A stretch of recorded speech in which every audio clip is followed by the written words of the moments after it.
बोलिए सद्गुरुदेव भगवान की जय, गुरु माता की जय, भगवान भोलेनाथ की जय, माता कामाख्या की जय, गौ माता की, बोलिए सभी संतों की जय, बोलिए सच्चे दरबार की जय, करोली शंकर महादेव धाम की जय, गंगा मैया की जय, हर हर महादेव।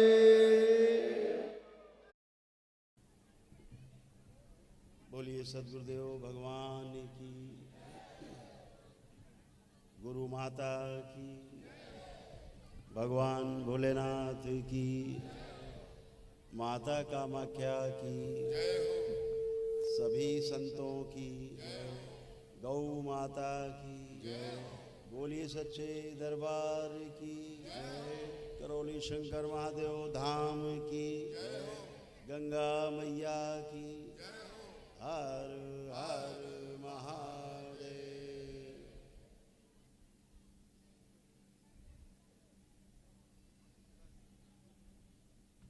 इस कुशीनगर की इस पावन धरा पर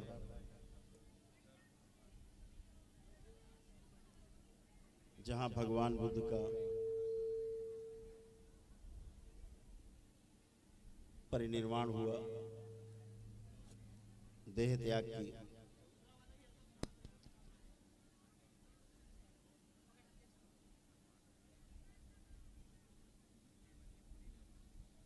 शिवअवतार महायोगी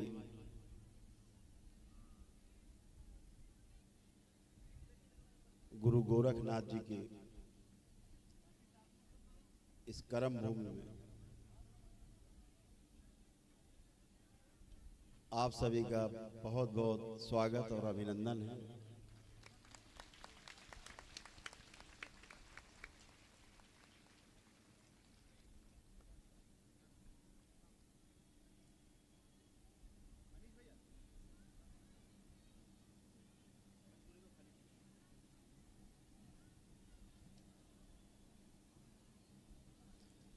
आप सभी ने बहुत ही धैर्यपूर्वक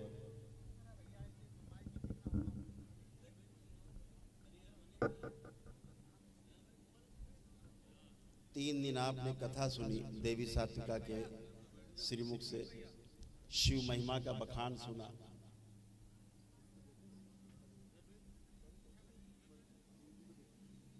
शिव कथा सुनना अपने आप में एक बड़ा रोमांच है।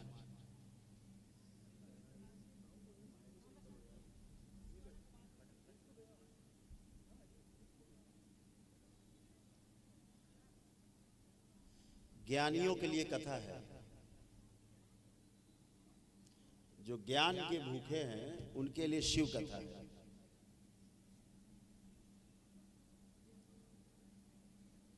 तो आपने जो कथा श्रवण की, इसका बहुत बड़ा पुण्य है।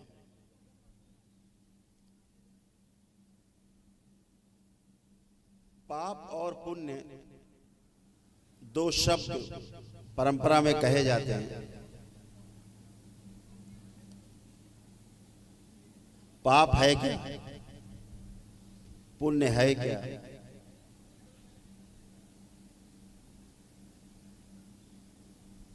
ना समझी में किए जाने वाले सारे कार्य, ना समझी से किए जाने वाले सारे कार्य पाप है, और समझदारी से किए जाने वाले सभी कार्य पुण्य है।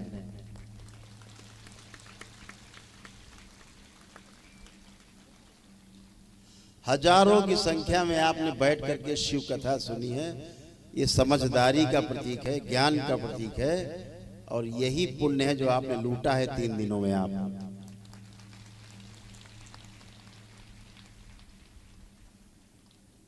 देवी सात्विका के श्रीमुख से जो कथा आपने सुनी, कथा तो बहुत लंबी है, हरि अनंत हरि कथा अनंता।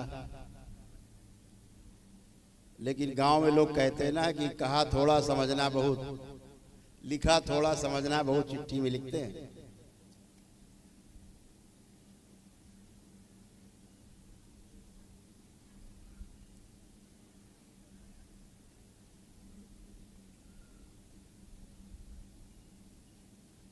आज जिस धरती पर हम लोग बैठे हैं, कभी ये ज्ञान का बहुत बड़ा गढ़ रहा है।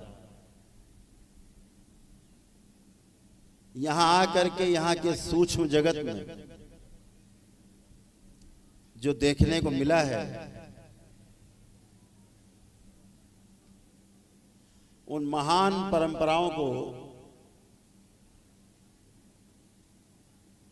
मैं नमन करता हूं, जिनके नाम पर बड़ी बड़ी परंपराएं बनी। पूरे देश में नहीं, पूरे विश्व में सम्मान है। जैसे नाथ परंपरा, हमारे नाथ संप्रदाय, अनुभव कराने वाली विद्या, मतलब ज्ञान की विद्या, ज्ञान देने वाली, अनुभव कराने वाली विद्या, वो तंत्र ही है। तंत्र का बोलबाला इस क्षेत्र में रहा है जबरदस्त, यहां से लेकर नेपाल तक, पूरे देश में। लेकिन खास तौर से इधर तंत्र का गढ़ रहा है। तंत्र का अर्थ टोना टोटका, झाड़ फूक, जादू टोना नहीं है। तंत्र शब्द का अर्थ ही है व्यवस्था। यह तंत्र शब्द जिस भी शब्द के साथ जुड़ जाता है, वहां आपको व्यवस्था दिखाई देने लगती है। जैसे कहा लोक तंत्र, तुरंत व्यवस्था दिखने लगती है कि लोकतंत्र है। राजतंत्र यानी राजा की व्यवस्था है इस देश में। स्वतंत्र यानी अपने स्व को हम समझ चुके हैं, उसके आधार पर हम तंत्रित हैं, व्यवस्थित हैं, उसे कहा गया स्वतंत्र। तंत्र शब्द जिसके साथ जुड़ जाता है, वही व्यवस्था समझ में आने लगती है। व्यवस्था का साम्राज्य रहा है यहां पर, दिखाई भी देता है सूक्ष्म जगत में आज भी कि कभी यहां बहुत बड़ी व्यवस्था व्यवस्थित थी।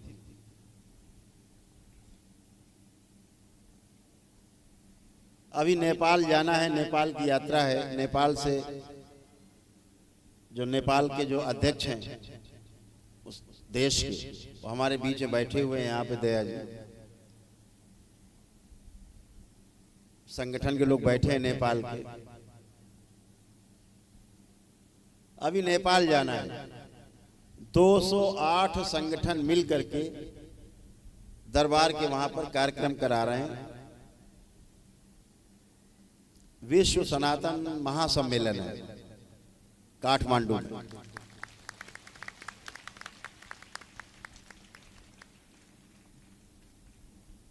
जो आयोजित किया गया है, 208 संगठन उसमें भाग ले रहे हैं, सहयोग कर रहे हैं। वहां हिंदू जागरण मंच उन सब की अगुवाई कर रहे हैं। सारे पदाधिकारी मिलकर संयुक्त रूप से नेपाल की जनता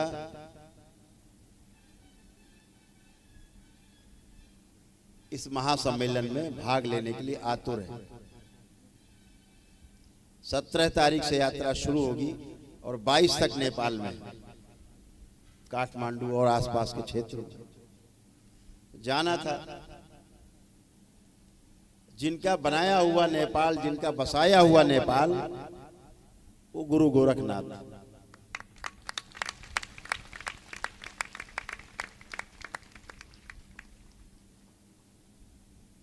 आज भी व्यवस्था वहां दिखाई देती है। भोले भाले लोग। तो हमने कहा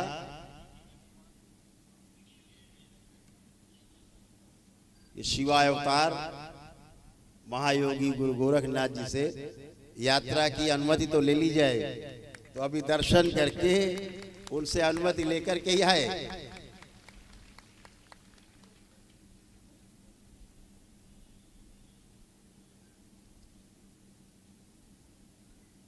नेपाल यात्रा की ये शुरुआत है केवल। बहुत कुछ होना बाकी है नेपाल में, बहुत सुंदर नेपाल बनना है।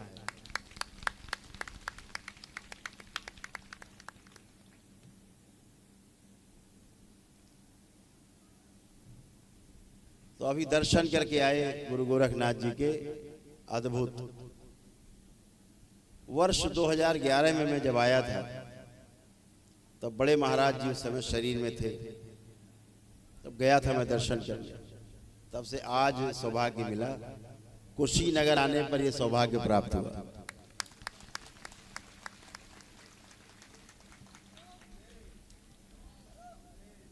हम तो कुशीनगर में और गोरखपुर में कोई फर्क ही नहीं समझते, एक ही लगता है, हमें सब एक लगता है, कोई फर्क नहीं दिखता। हमें तो नेपाल और गोरखपुर में फर्क नहीं दिखता, भारत और नेपाल में फर्क नहीं दिखता, एक ही जैसे लगते। ये गुरुओं की महान परंपरा ने जोड़ा हम सबको। आज तमाम दैत्य स्मृतियां सक्रिय हैं और वह दैत्य स्मृतियां रोटी और बेटी के संबंध को तोड़ देना चाहती हैं, जो दरबार हरगिज नहीं होने देगा। मैत्री के संबंध हमेशा रहेंगे। दुश्मनी कुछ समय के लिए चलती है, मनमुटाव कुछ समय के लिए चलता है, लेकिन मित्रता सदा के लिए होती है, इसलिए इसे कोई तोड़ नहीं सकेगा।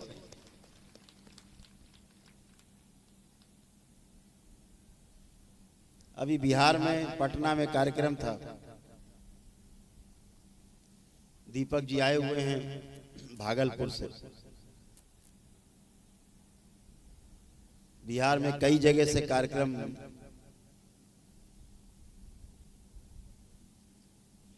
की अनुमति मांगी जा रही थी, तो दरबार ने भी भागलपुर में 3 और 4 मई को कार्यक्रम करने की अनुमति दे दी है।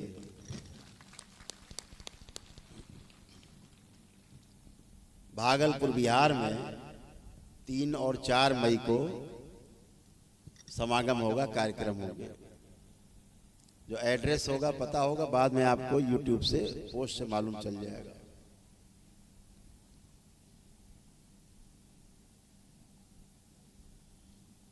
आपने शिव कथा सुनी, अब हम सब अपनी कथा पे आते हैं, स्वयं की कथा।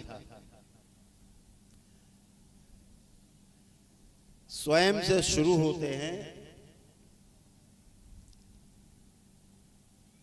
और परिवार से होते हुए, समाज से होते हुए पूरी सृष्टि में फैल जाते हैं। ऐसी व्यवस्था है। हमेशा एक बात ध्यान रखनी है, स्वयं को समझे बिना, स्वयं में समाधान पाए बिना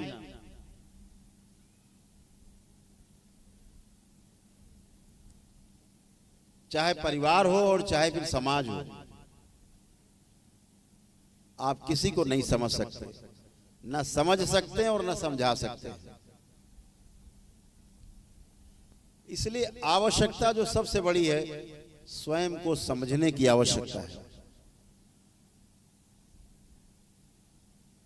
इसीलिए जितने महागुरु हुए उन्होंने एक ही बात कही, अपने को जानो, स्वयं को जानो। जब तक स्वयं को नहीं जान पाते तब तक आप सामने वाले को नहीं जान सकते, व्यवस्था ही नहीं है। सबको जानने का बहुत सीधा उपाय है, स्वयं को जान लिया जाए। जैसे अभी हम आप सबसे पूछे कि आप सभी सुखी रहना चाहते हो कि दुखी रहना चाहते हो, तो जितने लोग सुखी रहना चाहते हो हाथ उठाएं। सारे हाथ ऊपर है, हाथ नीचे कर ले। आप जितने लोग दुखी रहना चाहते हैं हमेशा, वो हाथ उठाए। जिनको दुखी रहना है हमेशा, नहीं उठ रहा, हाथ ही नहीं उठ रहा, इतना भारी हो गया जिनको अब दुखी रहना है। अब दुखी कैसे रह जाए? दुख स्वीकार नहीं, किसी को दुख नहीं स्वीकार। तो टेस्टिंग हो गई कि हर व्यक्ति आपके आधार पर सुखी रहना चाहता है। अब आपकी से टेस्टिंग हो गई। अगर आप सुखी रहना चाहते हैं यहाँ बैठे सब लोग सुखी रहना चाहते हैं। जहां तक मेरी आवाज पहुंच रही है वो लोग भी सुन करके समझ रहे हैं कि हमें सुखी रहना है। इसका अर्थ है पूरा विश्व, पूरा संसार सुखी रहना चाहता है।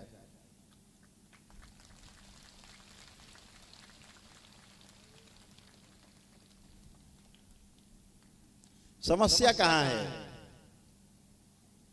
हम सुखी रह नहीं पाते। कभी दुख कभी सुख, कभी सुख कभी दुख, ऐसे लगा ही रहता है। कभी आराम कभी पीड़ा बनी रहती। और अंदर क्या है? हमेशा सुखी रहना है, यानी सुख की निरंतरता चाहते हैं हम। निरंतर सुख बना रहे ऐसा चाहते हैं। तो निरंतर सुखी रहने का जो उपाय है वो गुरुओं के पास है, महागुरुओं के पास, दरबार के पास।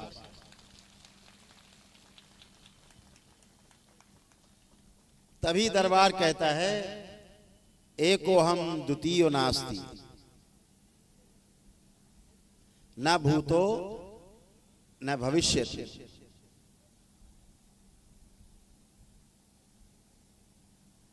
जहां दूसरा नहीं, अद्वैत, वहीं आनंद है।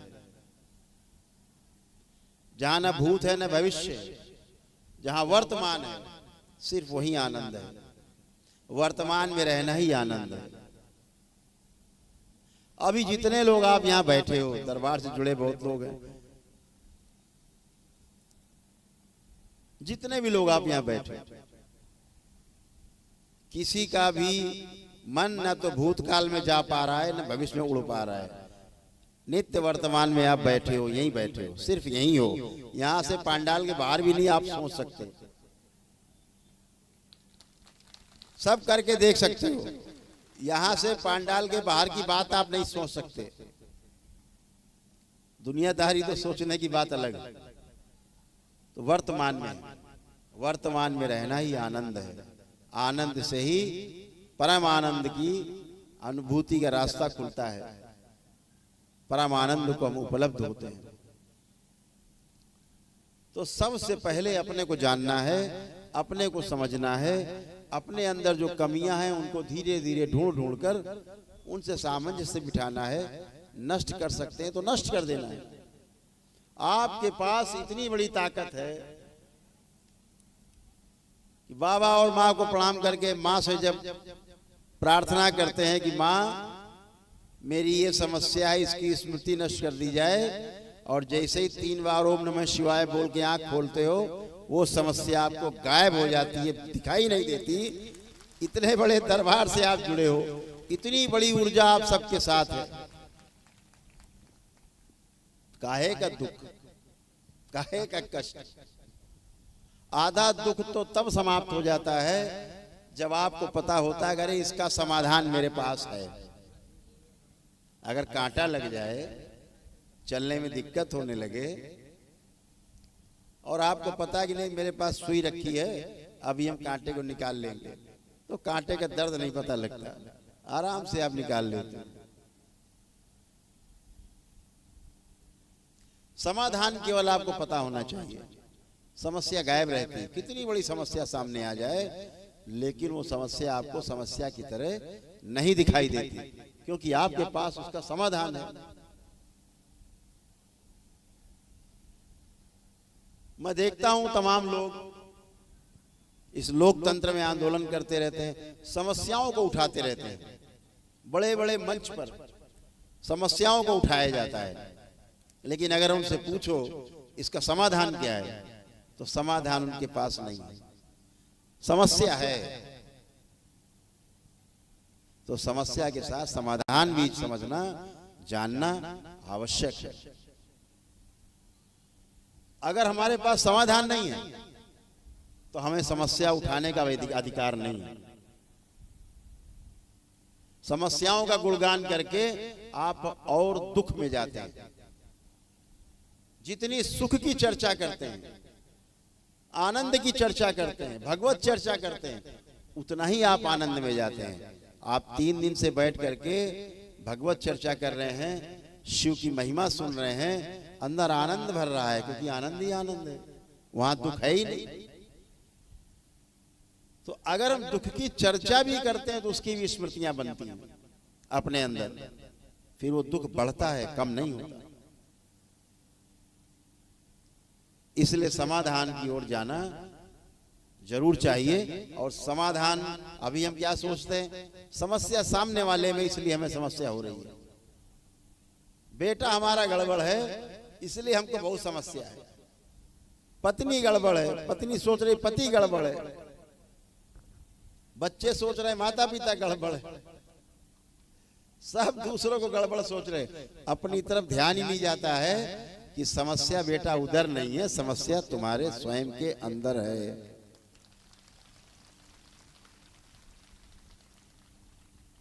और जैसे ही आपके अंदर की समस्या का समाधान आपको दिखता है, समस्या गायब हो जाती है, क्योंकि समाधान भी अंदर ही है, समाधान भी बाहर नहीं है, समाधान भी अपने अंदर ही है। आप अपने ही प्रार्थना संकल्प से स्वयं को शुद्ध और पवित्र कर लेते हो, रोग मुक्त बना लेते हो। यहां दरबार से बैठे हजारों लोग हैं, दरबार से स्वस्थ हुए, आनंद में। हाथ उठाइए, कितने लोग स्वस्थ हुए आनंद में? देखिए सब हाथ उठ रहे हैं, सारे हाथ उठ रहे हैं, नीचे कर लीजिए। ये समाधान है, क्योंकि आपने समाधान स्वयं ढूंढा है। आप अपने ही प्रार्थना और संकल्प से स्वस्थ हुए हैं, स्वयं के प्रार्थना संकल्प से स्वस्थ हुए हैं। क्यों? क्योंकि आपके अंदर दरबार के प्रति आस्था, विश्वास, श्रद्धा कूट कूट के भरी हुई है।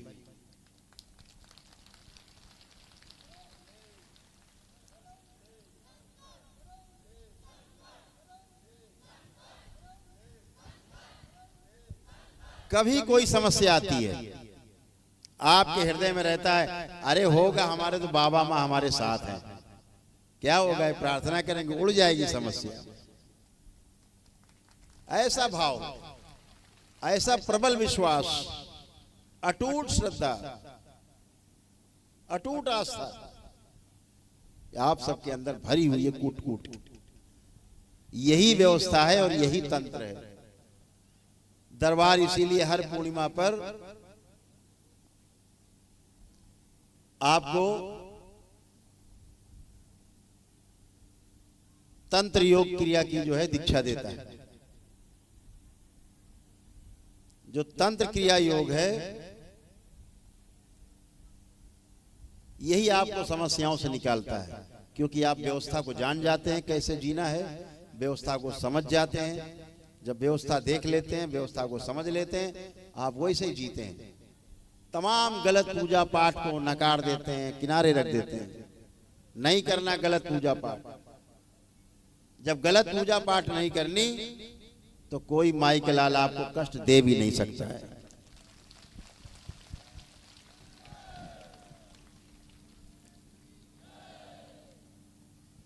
ये दरबार का वचन है, आपको, आप सभी को वचन है, और जो जो वचन का पालन कर रहे हैं, यहाँ बैठे हैं, वो स्वस्थ होकर के बैठे हैं। गलत पूजा पाठ नहीं करनी, तमाम टोना टोटका, जादू टोना, झाड़ फूंक करके हम नरक में जाते हैं। आप उस नरक से बच गए हो, बाहर निकल आए हो। जो लोग फंसे हैं उनको निकाल के लाना है, ये हमारा धर्म है।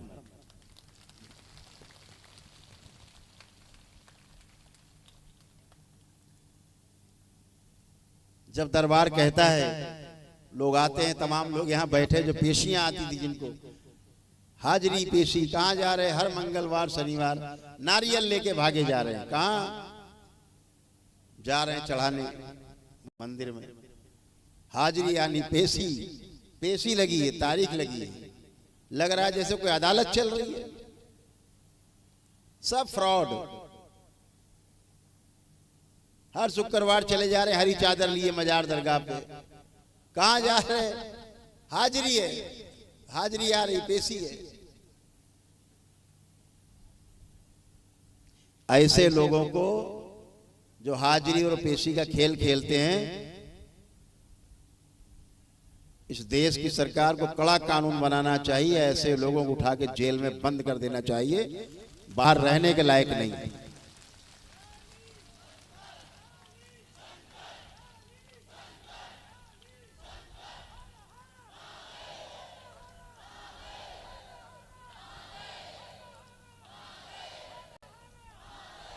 इस देश को टोना टोटका, जादू टोना, झाड़ फूक की आवश्यकता नहीं, गुरु गोरखनाथ जैसे महागुरुओं के तंत्र की आवश्यकता है।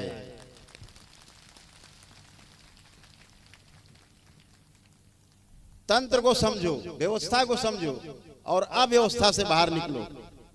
अव्यवस्था क्या है? यही झाड़ फूक, टोना टोटका, जादू टोना,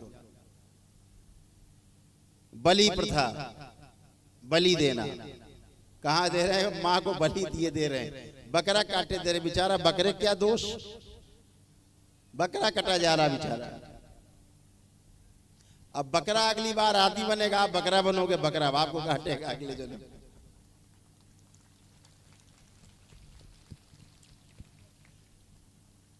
एक मौलाना बकरा काट रहे थे तो बकरा बहुत कस के हंसा।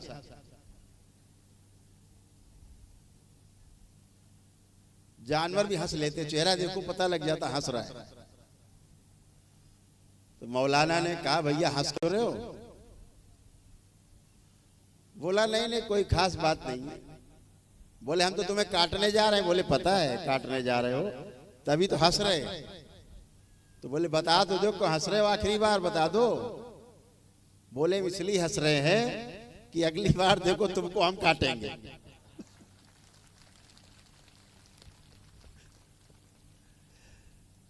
पिछली बार हमने तुमको काटा था, आज तुम हमें काट रहे हो और अगली बार हम तुमको फिर काटेंगे।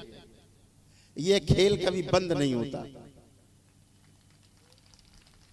ये कर्म भोग का खेल है, स्मृतियों का खेल है, कभी बंद नहीं होता।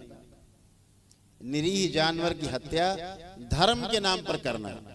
आपको मांस खाना है, कुछ भी खाना आप खाइए, इसमें कोई आपत्ति नहीं है। आप क्या खाते पीते आपका निजी अधिकार है। लेकिन धर्म के नाम पर हिंसा करना, यज्ञ के नाम पर हिंसा करना सबसे बड़ा धर्म के प्रति अपराध है, बहुत बड़ा अपराध है। यही अव्यवस्था है। मां कभी किसी की बलि स्वीकार नहीं करती। सब मां के बच्चे हैं, एक एक कण कण में शिव और शक्ति विराजमान है। मां सबकी मां है। वो मां किसी की बलि नहीं लेती, किसी की हत्या करानी नहीं चाहती। दैत्य बलि लेते हैं। ये बलि जो आप देते हो, ये दैत्य बलि लेते हैं। दैत्य स्मृतियां मजबूत होती हैं, फिर वो आपको और तंग करती हैं। बदमाशों से, आप गुंडों से भीख मांगो कि हमें पड़ोसी तंग कर रहा है, जरा उसको समझाओ। तो गुंडा वो तो आप पड़ोसी को तो समझा देगा, लेकिन वो गुंडा आपको पूरे जीवन भर तंग करेगा। आप एक क्वार्टर, एक अद्धी, एक बोतल पिला करके गुंडे ले आओ चार, पड़ोसी को धमका देंगे। लेकिन अब वो बोतल आपकी परमानेंट स्टार्ट हो जाएगी। जब आप बोतल नहीं दोगे तब आपको मारेगा। फिर ऐसा ही बलि, बलि से बचना है। मां कामाख्या के दरबार में जितने पंडित, पुरोहित और ट्रस्टी,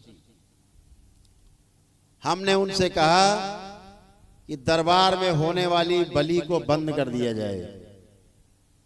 अगर इस बलि को मां के मंदिर में बंद नहीं करोगे, परिसर में कुड़ कुड़ करके, तिल तिल करके, सड़ सड़ के मरोगे। ध्यान रखना, ये मां का श्राप है। और आज ऐसा ही हो रहा है। दरबार ने कहा था 2 वर्ष पूर्व अंबुवाची के महापर्व में, हर वर्ष मां का महापर्व होता है। दरबार ने अभी तीसरा महापर्व होने जाएगा जून में, 22 जून से 26 जून तक। तो दरबार ने कहा था मंच से कि प्रत्येक अम्बुवाची को महापर्व पर ब्रह्मपुत्र नदी का जल लाल हो जाता है मां के रजस्वला होने पर। मां क्रोधित है, इस बात का प्रमाण होगा कि ब्रह्मपुत्र नदी का जल लाल नहीं होगा।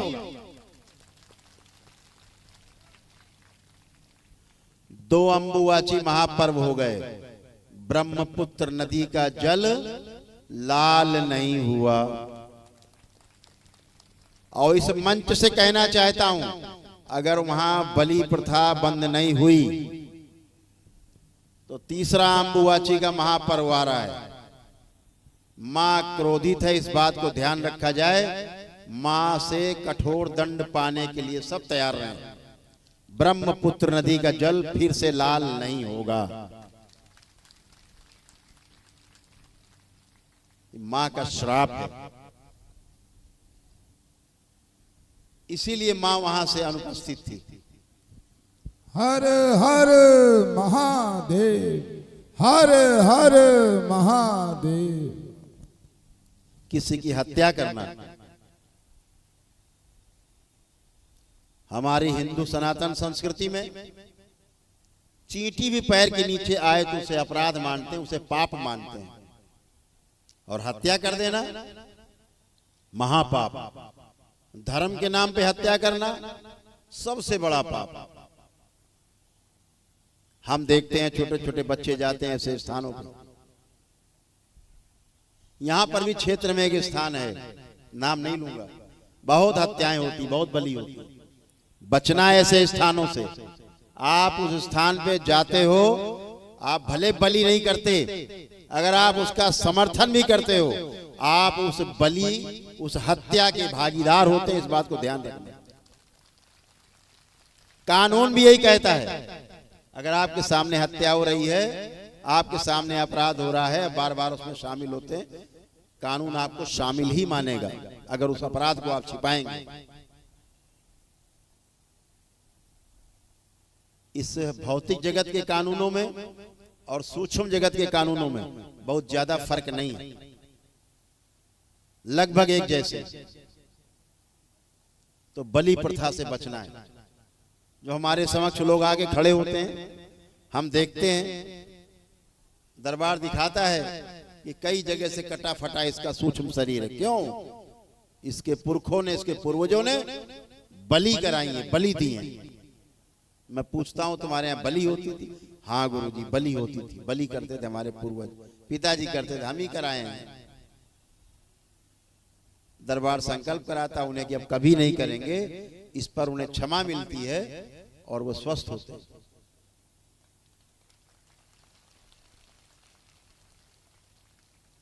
बचना है, इन अपराधों से बचना है। छोटा अपराध नहीं है, बहुत बड़ा अपराध है।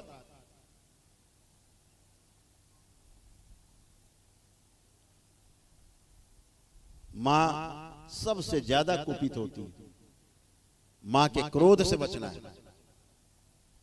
और जहां इस प्रकार की बलियां होती हैं, सब श्रापित देवियां, सब श्रापित, मां के द्वारा निष्कासित। वो मां नहीं है, मां की पुत्रियां नहीं है, निष्कासित है। ऐसे स्थानों में पूजन करने से, गलत सलत पूजन पाठ करने से, वहां से जुड़ने से आप में कष्ट आते हैं, रोग बढ़ते हैं। बचना है। तो हमेशा ध्यान रखो कि हमें व्यवस्था की तरफ ध्यान देना है।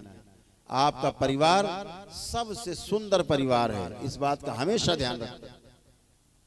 आपके परिवार से सुंदर कोई परिवार इस धरती पर है नहीं। अपने अपने परिवार की रक्षा करना, उनका मान सम्मान रखना, उनसे सहानुभूति रखना, उनके साथ बैठ करके समस्या का समाधान निकालना, ये आपका कर्तव्य है। आपके बच्चे 4 रोटी की जगह 2 रोटी खा के स्वीकार कर लेंगे जीना, लेकिन ये कभी स्वीकार नहीं करेंगे कि आप 4-4, 6-6 दिन घर से गायब रहो और फिर आप बताओ हम तो आपके लिए कमा रहे हैं। ये किसी भी स्त्री को स्वीकार नहीं होता कि उसका पति रात में 12 बजे 2 बजे लौटे। सबके बच्चे चाहते हैं हमारे पापा हमारे पतिदेव शाम को समय से घर आ जाएं, जब ऑफिस से छूटे तो सीधे घर आ जाएं। इतना ही चाहते हैं आपसे, यही सहानुभूति चाहते हैं। पत्नी भोजन बनाए और आप भोजन के बीच बीच में 2-4 बार बोल दो, वाह कितना अच्छा भोजन बना है आज। पत्नी का सीना चौड़ा हो जाता है, खुशी से फूल ही नहीं समाती। आपके सिर्फ 2 शब्द,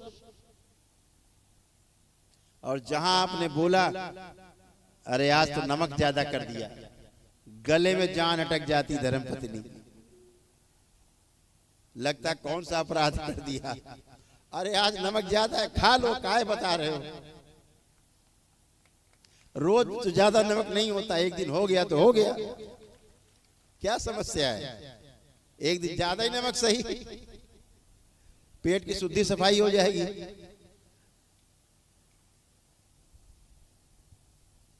बाल निकल आया, अब दाल में बाल निकल आया, अब तो और संकट हो गया। अरे भाई कटोरी की सब्जी बदल दो, कहते हैं अब बाल निकल आया, मन खराब हो गया, अब नहीं खाएंगे।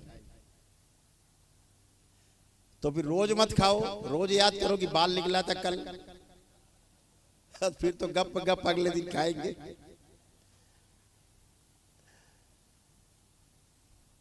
परिवार से सुंदर कोई जगह नहीं। पूरी दुनिया, पूरा संसार आपका साथ छोड़ देगा, लेकिन एक परिवार आपका ऐसा है, कितना संकट आए आपका साथ नहीं छोड़ता। इसलिए ध्यान रखो, बाबा हमेशा कहते हैं कि आपका परिवार सबसे सुंदर संसार है। इस सृष्टि की सबसे छोटी इकाई और सबसे सुंदर संसार आपका परिवार है। तो उस परिवार के लिए जीना है, परिवार के साथ जीना है, इसको हमेशा ध्यान रखो। अगर परिवार छूट गया, आपका परिवार टूट गया, तो आप कहीं के नहीं बचे। अगर आप परिवार में प्रमाणित नहीं हो पाए, अपने परिवार में आप सफल नहीं हो पाए, फिर आप समाज का ठेका लो कि हमें समाज सुधारना है, समाज को ठीक करना है। आप धोखे में हो और दूसरे को धोखा दे रहे हो, कभी नहीं हो सकता। अगर आप अपने परिवार में सफल हैं, आपका परिवार आपसे प्रसन्न है, सुखी है, आप भी सुखी हैं परिवार से, तो निश्चित रूप से समाज के लिए आप काम करेंगे, देश के लिए काम करेंगे। ये समाज और देश आपके द्वारा खुशहाल होगा, इस बात की हम आपको गारंटी देते हैं।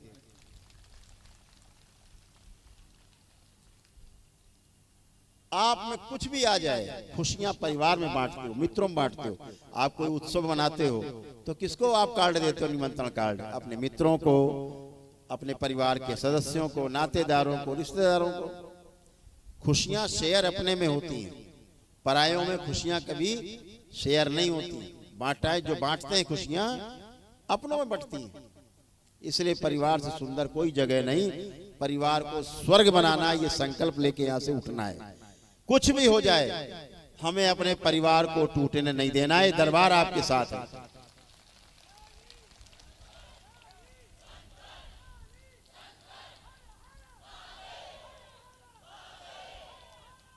आपके दरबार में वो शक्ति है, ये आप सबको पता है। 2 लोग तलाक ले रहे हो, दरबार के समक्ष खड़ा कर दो, वैदिक प्रक्रिया करके आए, 1 मिनट के बाद तलाक खत्म हो जाता है। पता है आपको सबको? कितने लोग पता है? तलाक नहीं होता।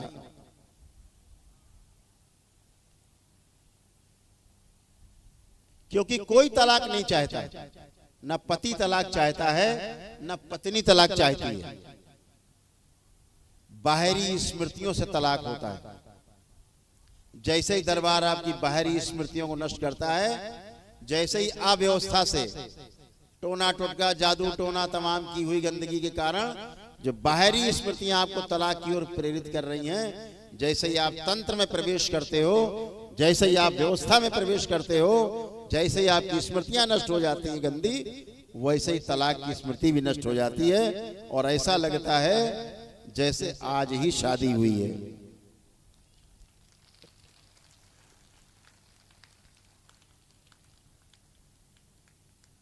दरबार ने तो ऐसे ऐसे दरबार में किस्से होते हैं कि अभी उत्तराखंड के एक सज्जन बाबा के भक्त हैं, उन्होंने 21 वर्ष पहले तलाक दिया था अपनी पत्नी को। 21 वर्ष पहले जब दरबार के उन्होंने वैदिक प्रक्रिया की तो उन्हें होश आया कि हमने अपनी पत्नी को तलाक क्यों दिया था, और डीएनए ऊर्जा पथ में उन्होंने अपनी पत्नी को भी रख लिया था, तो उनकी पत्नी से भी गंदगी उड़ी। तो उन्होंने अपनी पत्नी को फोन करके पूछा, ये बताओ हम लोगों ने तलाक क्यों लिया था? बोले पता नहीं, तलाक तो आप ही ने दिया था। तो हमने कहा दे रहे तो हम भी दे रहे हैं तलाक, हमें भी नहीं रहना। जबकि बच्चे हो गए थे उनके। तो 21 वर्ष के बाद पुणे से शादी की, दरबार में आके उन्होंने पुणे से वो शादी की। ऐसी होती हैं तलाक की स्मृतियां। तमाम बच्चे तमाम बच्चियां आती हैं, बहुत हमारे पास तो पूरा रिकॉर्ड है।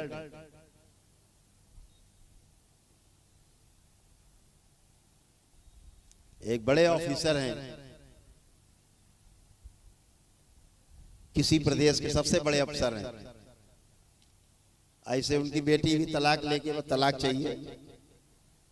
दरबार आई, प्रक्रिया की, अगले दिन अपनी अटैची उठाई, अपने ससुराल पहुंच गई। 6 महीने से रट रही थी हमें तलाक चाहिए, और जबकि उस बच्ची का जो पति था वो भी आईपीएस ऑफिसर था।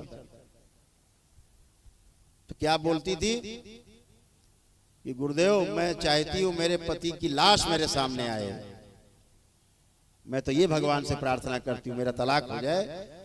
मैं तो खूब प्रार्थना करती थी मेरे सामने इसके गोली लगे गणपति में, जब वर्दी पहन कर रोज जाता है ये, तो मैं सोचती हूँ भगवान से प्रार्थना करती हूँ, भगवान ये शाम को लौटे रात को आए, इसकी लाश आए, इसकी 4 कनपटी में गोली लगी हो। मैं ऐसा सोचती हूँ। मैंने कहा अच्छा बेटा, बहुत अच्छा सोचते हो आप वैदिक प्रक्रिया कर लो, तुम स्वस्थ हो जाओ। दरबार से प्रक्रिया करके गई,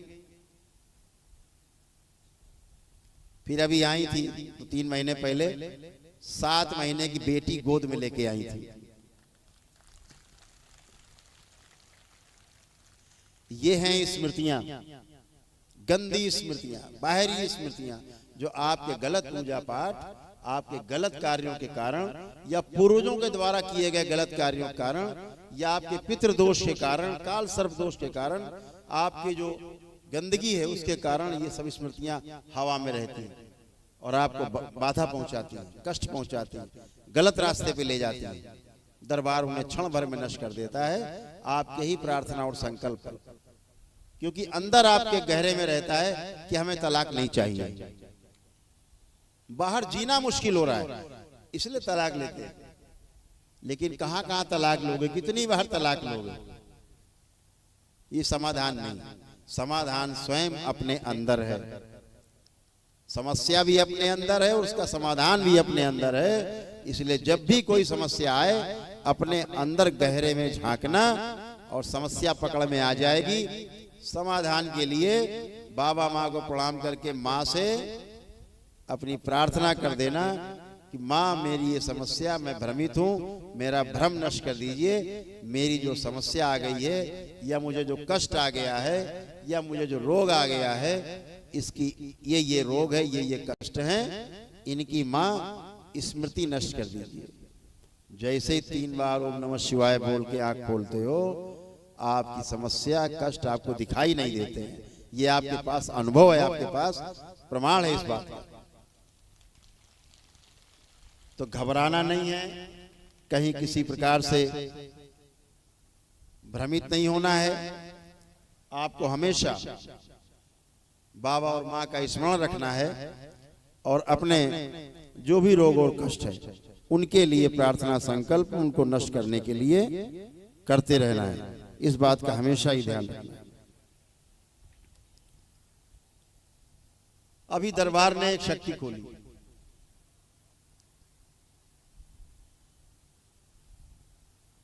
देखिए, लोक कल्याण सबसे बड़ा पुण्य का काम है। अगर आप किसी का कल्याण कर सकते हैं, भटके हुए को रास्ता दिखाना सबसे बड़ा कल्याण का काम है, पुण्य का काम नहीं। कोई रास्ता पूछता है, भैया हम इधर भटक गए, इधर जाना है, आप बता करके आपको संतुष्टि मिलती है कि हमने अच्छा काम किया और उसको रास्ता मिलता है। तो इस प्रकार से दोनों संतुष्ट होते हैं। कभी कोई समस्या से ग्रस्त व्यक्ति दिखे, समस्या में घिरा व्यक्ति दिखे, उसको जरूर बताओ कि देखो हम इस दरबार से जुड़े। जितनी दरबार की चर्चा करोगे, जितनी दरबार की बखान करोगे, जितने अपने रोग कष्ट चले गए, नष्ट हो गए कि हम स्वस्थ हैं, मस्त हैं, बाबा माँ की कृपा से, दरबार कृपा से जितना बखान करोगे, आपकी जो ऊर्जा है, पुण्य है आपके पास, और बढ़ते जाएंगे, बढ़ते जाएंगे, विराट होते जाएंगे।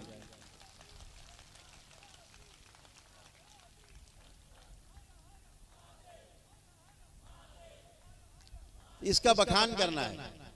लोगों को, अपने जानने वाले पहचानने वालों को, ग्रुप बने हुए हैं, लोगों को दरबार के वीडियो भेजा करो कि भाई देखो।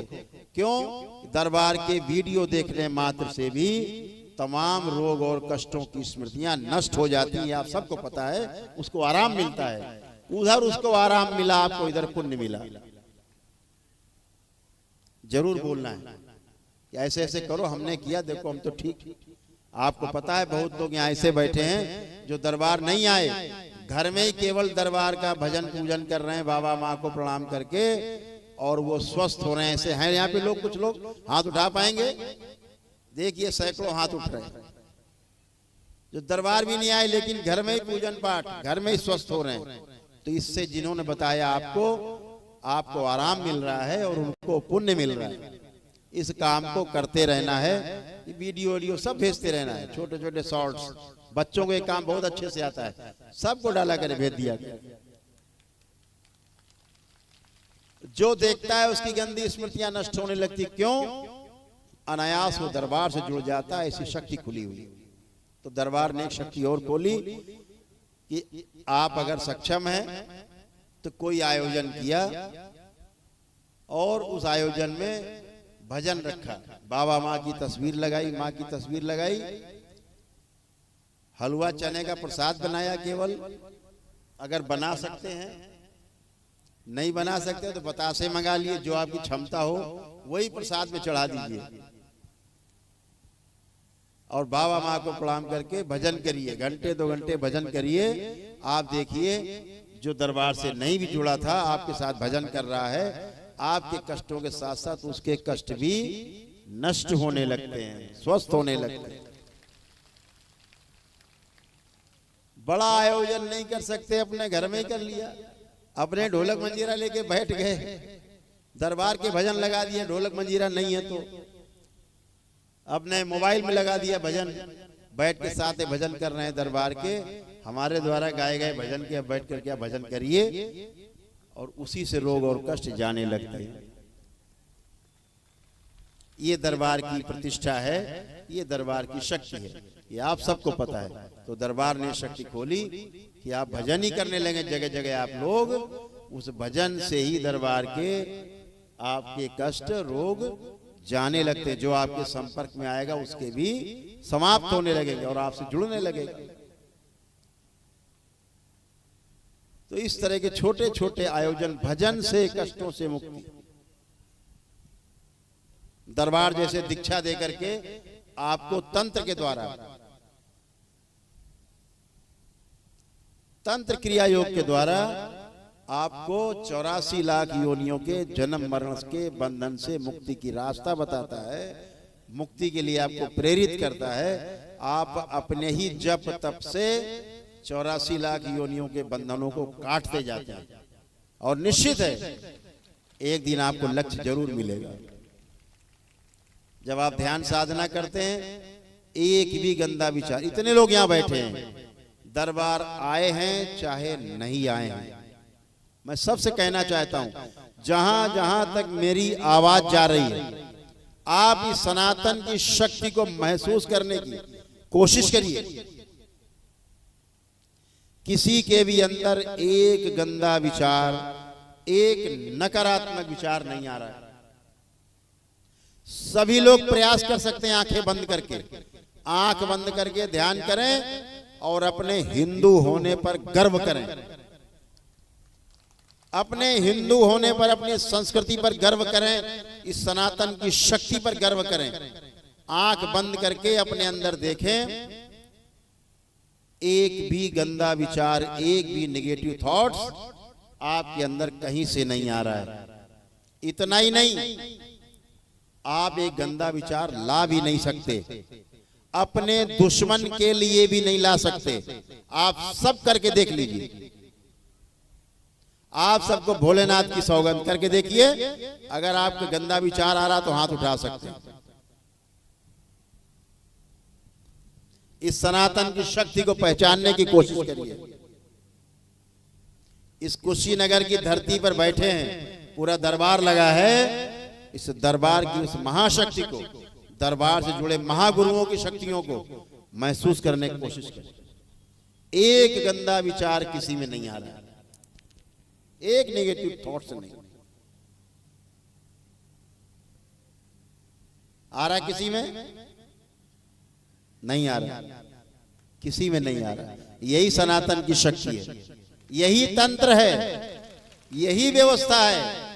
यही महागुरुओं ने आपको रास्ता बताया और आप रास्ता भटक करके टोना टोटका में पड़ गए, झाड़ फूक में पड़ गए, बलि प्रथा में पड़ गए। बचना है, अव्यवस्था से बचना है, व्यवस्था में जीना है। अव्यवस्था में जीने से दुख है और व्यवस्था में जीने से, तंत्र में जीने से सुख है, और यह सुख निरंतर किया जा सकता है। बोलिए सद्गुरुदेव भगवान की जय, गुरु माता की जय, भगवान भोलेनाथ की जय, माता कामाख्या की जय, गौ माता की। बोलिए सभी संतों की जय, बोलिए सच्चे दरबार की जय, करोड़े शंकर महादेव धाम की जय, गंगा मैया की जय। हर हर महा